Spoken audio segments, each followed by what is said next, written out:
I have a lot of thoughts on forestry. I've spent as much time rambling around in our bush as I have in our marine environment. As a trout fisherman as a kid, the beauty of trout fishing, it's not so much the fishing, it's the places it takes you to. And what's happened in the last 30 years within our bush is disgraceful. They've chipped windrows, burnt the next generation of trees, and now they've got their hands out to grab what's left. From the back of Burnie all the way through to the back of Smithton, all this area down here, there's a lot of rainforest, a lot of bush left out here, which is essentially what they call the Tarkine.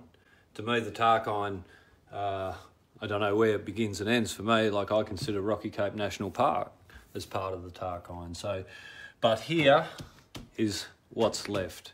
I believe with proper practices, you can have your bush, you can have your logging, but this clear felling and windrowing and burning and taking away of habitat, which is crucial to all the creatures that live in this area, and there's some pretty special creatures out in this area here. The giant freshwater crayfish, or taiti, is the Aboriginal name.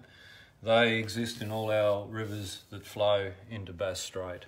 They're also in the Arthur, which flows in on the west coast. There is a smaller species down in this area here, but the bulk of the population was in this area here.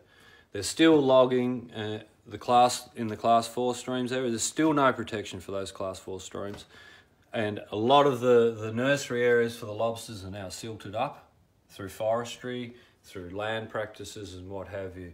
So here we have the biggest freshwater crayfish in the world, and we have no protection for it. We're not allowed to take them as recreationals anymore. A lot of people fed on them in the early days, but it got to the point where all the natural native timbers were taken out of the rivers, the waterways, they silted up. So they're in a bit of a situation. We've still got them in good numbers, in big numbers in areas, but generally there is no overall protection plan for them. And we need to be discussing that.